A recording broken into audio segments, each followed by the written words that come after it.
Good morning दोस्तों।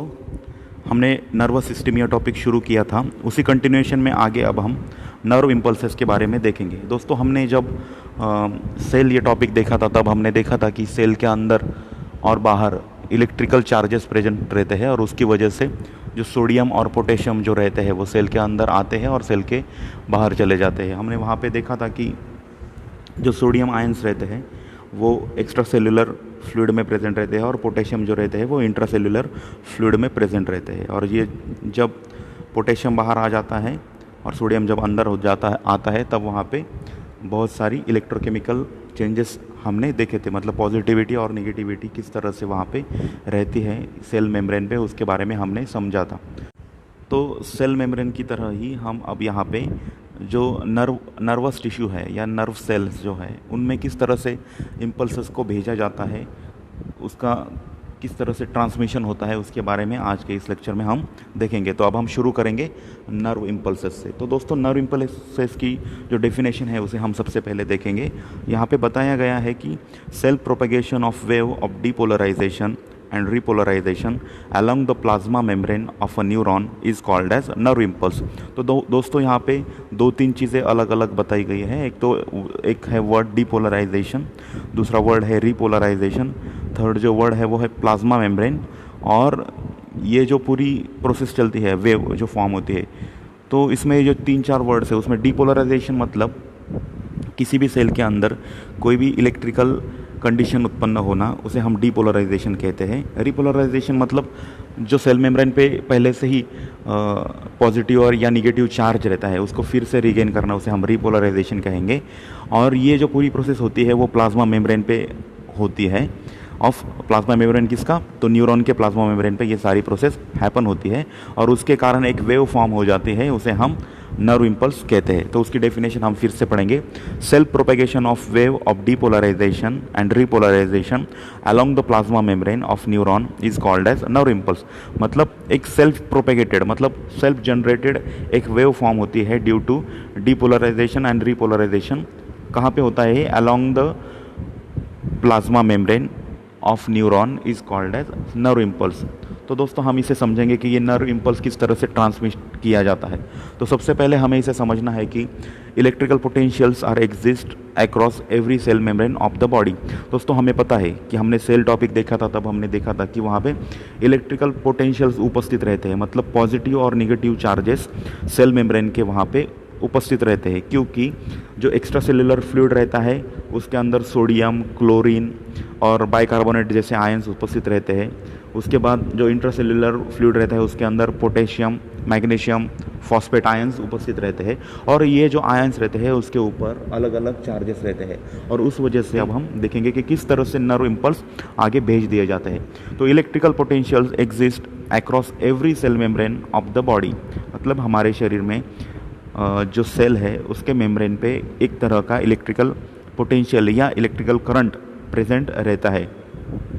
Nerve cell and muscle fibres are capable to generate electrochemical nerve impulses at their membrane. जैसे मैंने आपको बताया कि नर्व सेल्स जो रहती है और साथ में मसल फाइबर, उनके अंदर एक क्षमता रहती है कि वो एक इलेक्ट्रोकेमिकल करंट या नर्व इम्पल्स जनरेट कर सकते हैं अपने अपने सेल मेम्ब्रेन पे टू ट्रांसमिट द इम्पल्स। और ये करंट उत्पन्न होने के बाद ही एक वेव उत्पन्न होती है, उसे ही हम नर्व इम्पल्स कहते हैं। Due to difference in the concentration of sodium and potassium ions inside and outside of the nerve. तो ये जो प्रोसेस होती है या जो इलेक्ट्रोकेमिकल नर्व इम्पल्स क्यों उत्पन्न होता है, तो जब सोडियम और पोटेशियम आयंस का कॉन्सेंट्रेशन में कुछ डिफरेंस या कुछ कमी या अधिकता आ जाती है सेल के अंदर और सेल के बाहर, मतलब सेल के बाहर समझो निगेटिव चार्ज है, लेकिन निगेटिवली चार्ज कंटेंट अगर सेल के अंदर जाएंगे तो सेल के अंदर निगेटिविटी बढ़ेगी और सेल के बाहर पॉजिटिविटी बढ़ेगी। इसका मतलब जब ये पोटेंशियल डिफरेंस या इलेक्ट्रोकेमिकल डिफरेंस आ जाता है वहाँ पे, तो उसके कारण ही मतलब सोडियम पोटेशियम आयन की कॉन्सेंट्रेशन में कमी या अधिकता आने की वजह से ही वो नर्व इम्पल्स जनरेट होता है। तो जो एक्स्ट्रा सेलुलर फ्लूइड रहता है हमारा, मतलब सेल के बाहर जो फ्लूइड रहता है उसके अंदर सोडियम प्रेजेंट रहते हैं, क्लोरीन रहते हैं, बाइकार्बोनेट्स रहते हैं और जो इंट्रासेलुलर फ्लूइड है उसके अंदर पोटेशियम, मैग्नीशियम और फॉस्फेट आयंस उपस्थित रहते हैं। To maintain cell volume sodium ions are transported outside the cell and potassium ions are transported inside the cell through sodium potassium pump। दोस्तों सेल वॉल्यूम को maintain रखने के लिए, ठीक है, सेल वॉल्यूम को मेंटेन रखने के लिए सोडियम आयंस को सेल के बाहर भेज दिया जाता है, ठीक है, क्योंकि सोडियम आयन अगर सेल के अंदर रहे तो वहाँ पे बहुत ज़्यादा क्वांटिटी में फ्लूइड आ जाएगा और उस वजह से वो सेल जो होती है वो स्वेल हो जाती है और उसके बाद वो बर्स्ट हो सकती है।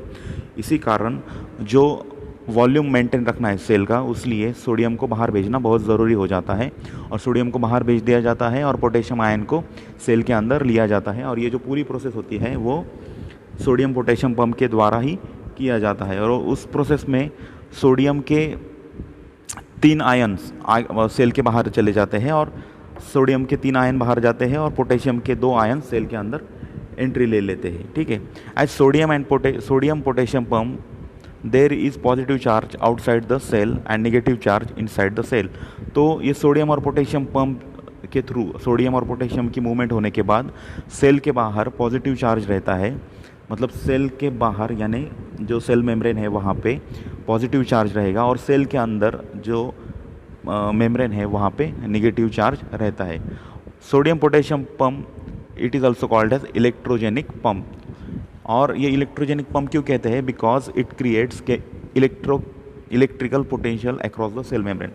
तो ये दोस्तों इसे क्यों कहते हैं इलेक्ट्रोजेनिक पंप या सोडियम पोटेशियम पंप जो है वो क्या करता है, सोडियम और पोटेशियम की मूवमेंट्स करता है। इसका मतलब वहाँ पे इलेक्ट्रोजेनिक पंप जैसी उसकी एक्शन होती है और ऐसा करने की वजह से ही मतलब ये जो पूरी प्रोसेस चलती है उस वजह से वहाँ पे इलेक्ट्रिकल पोटेंशियल डेवलप होती है सेल मेम्ब्रेन के वहाँ पे, इसीलिए इस पंप को हम इलेक्ट्रोजेनिक पंप भी कहते हैं।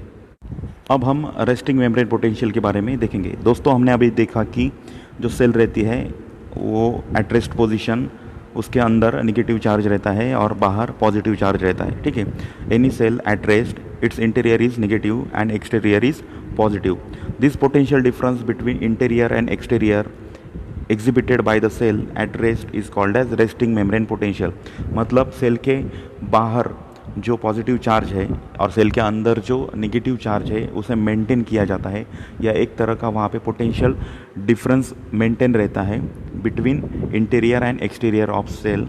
उस वजह से वो सेल एक प्रॉपर स्वरूप में रहती है वहाँ। तो हमने कॉमन डेफिनेशन देख ली कि रेस्टिंग मेम्ब्रेन पोटेंशियल की।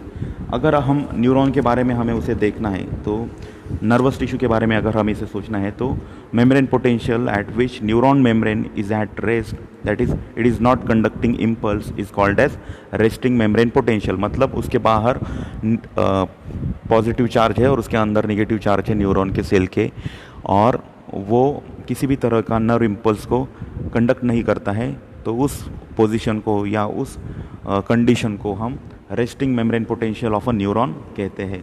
Resting membrane potential of a large nerve is around -90 millivolt. तो दोस्तों अभी हमने resting membrane potential of nerve cell देखा, वो रहता है -90, ठीक है, -90 मिलीवोल्ट। तो उसी कंटिन्यूएशन में अब हम आगे देखेंगे कि नर्व एक्शन पोटेंशियल मतलब क्या। तो रेस्टिंग में रहता है -90। जब किसी भी तरह का स्टिमुलस नर्व सेल को मिलता है उस वजह से उसके अंदर सोडियम और पोटेशियम आयन की मूवमेंट हो जाती है और उस वजह से जो एक्शन पोटेंशियल डेवलप होता है उसे हम नर्व एक्शन पोटेंशियल कहते हैं। तो उसकी डेफिनेशन हम पढ़ेंगे कि change in the resting membrane potential on stimulus is called as nerve action potential. मतलब किसी भी तरह का चेंज जब आता है रेस्टिंग मेम्ब्रेन पोटेंशियल में with the help of stimulus is called as nerve action potential. तो ये नर्व एक्शन पोटेंशियल जो रहता है उसकी स्टेजेस रहती है। पहली स्टेज उसकी रहती है रेस्टिंग स्टेज, सेकंड स्टेज रहती है डीपोलराइजेशन स्टेज और थर्ड स्टेज रहती है रीपोलराइजेशन स्टेज। तो एक एक स्टेज को अब हम समझेंगे। पहली स्टेज जो रहती है रेस्टिंग फेज, हमने देखा उसमें जो वोल्टेज रहता है वो रहता है -90 मिलीवोल्ट। सेकंड स्टेज जो है डीपोलराइजेशन की स्टेज, मतलब एक्चुअली करंट फॉर्मेशन या इम्पल्स जनरेशन की स्टेज रहती है। तो वहाँ पे क्या होता है उसे अब हम देखेंगे। व्हेन इम्पल्स रिसीव्स और stimulus receives sodium ions moves inside the cell, ठीक है। जब किसी भी नर्व सेल को इम्पल्स या स्टिमुलस मिलता है उस वक्त सोडियम आयन्स मूव करते हैं इनसाइड द सेल और उस वजह से जो सेल के अंदर जो निगेटिव चार्ज रहता है, negatively charge cell membrane becomes initially zero then becomes positive. मतलब सोडियम आयन अंदर मूव करने लगे, सोडियम आयन जैसे ही मूव अंदर करेंगे तो सेल मेम्ब्रेन के अंदर जो सेल के अंदर जो सेल मेम्ब्रेन है वहाँ पे जो निगेटिव चार्ज है वो इनिशियली ज़ीरो होगा, उसके तुरंत बाद वो पॉजिटिव होना शुरू हो जाता है। जो लार्ज नर्व्स रहती है उनमें क्या होता है उसके आप देखेंगे।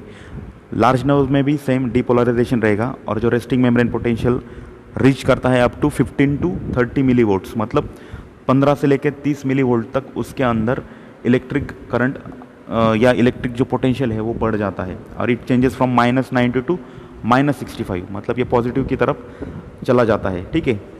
और जो छोटे छोटे नर्व सेल्स रहते हैं, small nerves, it becomes zero and never becomes positive. छोटे नर्व सेल्स रहते हैं वो ज़ीरो हो सकते हैं क्योंकि सोडियम अंदर आ रहा है, मतलब निगेटिव चार्ज ज़ीरो हो जाएगा, लेकिन उसके अंदर कोई भी पॉजिटिव चार्ज हमें नहीं दिखाई देता, ठीक है।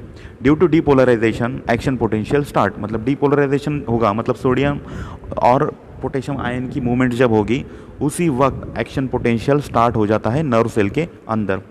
अब दोस्तों हम थर्ड स्टेज जो है रिपोलराइजेशन स्टेज, उसके बारे में देखेंगे। रिपोलराइजेशन स्टेज वो क्या होता है, after few seconds of depolarization, मतलब सोडियम और पोटेशियम की मूवमेंट होने के कुछ ही सेकंड्स के बाद membrane potential changes and return back. ये जो अभी चेंजेस आया है, मतलब हमने देखा कि 15 से 30 मिली वोल्ट तक उसमें पॉजिटिविटी आ जाती है, तो ये जो कुछ चेंज हुआ है वो फिर से अपने नॉर्मल पोजीशन में आने के लिए प्रयास करना शुरू कर देता है। मतलब उस वजह से वहाँ पे क्या होता है, membrane potential changes and it returns back to -90 millivolt and coming to original negative charge, और उसके बाद वो फिर से माइनस या निगेटिव चार्ज में आ जाता है। और ये पूरी जो प्रोसेस होती है उसे हम रिपोलराइजेशन कहते हैं। तो नर्व एक्शन पोटेंशियल्स की स्टेजेस देखने के बाद अब हम आगे प्रोपेगेशन ऑफ एक्शन पोटेंशियल, मतलब किस तरह से स्टिमुलस मिलने के बाद जो नर्व इम्पल्स है वो किस डायरेक्शन में मूव करते हैं उसके बारे में अब हम देखेंगे। Action potential travel in all directions away from the stimulus and also along the branches of the nerve fibre. तो ये जो प्रोपेगेशन ऑफ वेव होता है वो सभी डायरेक्शंस में जाता है, स्टिमुलस के अपोजिट डायरेक्शन में चलता है या स्टिमुलस के थोड़े दूर चलता है। और ये कहाँ पे जाता है, तो it travels along the branches of nerve fibre, मतलब नर्व फाइबर की सारी ब्रांचेस में ये ट्रैवल करता है। और ये कब तक रहेगा action potential travels until the entire nerve membrane becomes depolarize, मतलब जब तक पूरी तरह से जो नर्व मेम्ब्रेन है पूरी तरह से डीपोलराइज जब तक नहीं होता है तब तक ये एक्शन पोटेंशियल चलती रहती है। It travels along the conductive nerve fibre, तो इस तरह से जो वेव्स तैयार होगी वो कंडक्टिव नर्व फाइबर जो है उसके डायरेक्शन में चलती है, उसके साथ चलती है। Electrical nerve impulse jumps from one node of Ranvier to the next, तो इलेक्ट्रिकल जो इम्पल्स होते हैं वो नोड ऑफ रैनवीर से एक नोड ऑफ रैनवीर से दूसरे नोड ऑफ रैनवीर तक मूव करते हैं। और ये जो प्रोसेस चलती है उसे ही हम सॉल्टेटरी कंडक्शन कहते हैं, मतलब जो जंपिंग होती है इम्पल्स की फ्रॉम वन नोड ऑफ रैनवीर से टू द नेक्स्ट, उसे हम कहते हैं saltatory conduction. It occurs in myelinated nerve fibre, तो ये जो माइलिनेटेड नर्व फाइबर्स होते हैं उनमें ये इस तरह से जंपिंग ऑफ नर्व इम्पल्स होता है। तो कौन से ऐसे फैक्टर्स होते हैं जो कि actually propagation of nerve impulse या नर्व इम्पल्स को जनरेट करने में कारणीभूत होते हैं, उसके बारे में अब हम देखेंगे। तो सबसे पहले स्टिमुलस कौन सा, such as light, touch, pressure. तो इस तरह के स्टिमुलस अगर हमारे शरीर में आ जाते हैं या हमें हमारे शरीर को महसूस होते हैं उस वक्त ये सारी एक्शन पोटेंशियल की जो प्रोसेस है वो स्टार्ट हो जाती है। नर्व तो जैसे ही कोई स्टिमुलस हमें महसूस होता है जैसे कि लाइट, टच या प्रेशर, उस वक्त जो नर्व सेल रहती है वो रिस्पॉन्ड करना शुरू कर देती है। और जैसे ही स्टिमुलस उत्पन्न होता है वहाँ पे एक्शन पोटेंशियल उत्पन्न हो जाता है। तो जो रेस्टिंग मेम्ब्रेन पोटेंशियल रहती है उसके अंदर बहुत सारे चेंजेस आते हैं और उस चेंजेस आने की वजह से वहाँ पे जो पोटेंशियल डिफरेंस क्रिएट होता है और इसे ही हम एक्शन पोटेंशियल कहते हैं। तो यहाँ तक हमने कंडक्शन या एक्शन पोटेंशियल क्या होता है उसे समझा। बहुत ही महत्वपूर्ण है, आपको इसे याद रखना होगा। सबसे पहले आपको याद रखना होगा कि जो रेस्टिंग मेम्ब्रेन पोटेंशियल रहता है वहाँ पे कितना वोल्टेज रहता है, उसे -90 वोल्टेज रहता है। जब सेकंड स्टेज आती है डीपोलराइजेशन की, तब वो बढ़ के -65 तक आ जाता है। और थर्ड स्टेज जो है उसमें फिर से वो अपना जो नॉर्मल या जो पहले का जो एक्शन वोल्टेज है उसे एक्वायर करने की कोशिश करता है। तो ये सारी चीज़ें समझने के बाद अब हम न्यूरॉन्स की जानकारी ले रहे हैं, तो उसी कंटिन्यूशन में आगे हम देखेंगे कि न्यूरॉन्स का रीजनरेशन किस तरह से होता है। दोस्तों अब हम रीजनरेशन ऑफ न्यूरॉन्स के बारे में देखेंगे। दोस्तों हमें पता है कि न्यूरॉन्स एक बार डिस्ट्रॉय हो गए तो फिर से रीजनरेट नहीं होते हैं, तो उसको बहुत ही लिमिटेड कैपेसिटी रहती है रीजनरेशन की। सेकेंड जो पॉइंट है वो है around 6 month of age cell bodies of neurons lose their ability to reproduce. मतलब 6 मंथ की एज तक ही जो न्यूरॉन्स रहते हैं उनके अंदर एबिलिटी रहती है रिप्रोड्यूस होने की या मल्टीप्लाई होने की। एक बार न्यूरॉन अगर डिस्ट्रॉय हो गए तो वो परमानेंटली लॉस रहता है। और पेरिफेरल नर्व्स जो रहती है हमारी, उसके अंदर कुछ हद तक एबिलिटी रहती है रीजनरेट होने की। उनमें भी जो पेरिफेरल नर्व्स रहती है माइलिनेटेड, उसमें भी जो स्वान सेल रहती है वो माइलिन शीथ प्रोड्यूस करने का काम करती है। और लास्ट का जो पॉइंट है उसमें axon in the brain and spinal cord are myelinated by oligodendrocyte but they do not assist regeneration.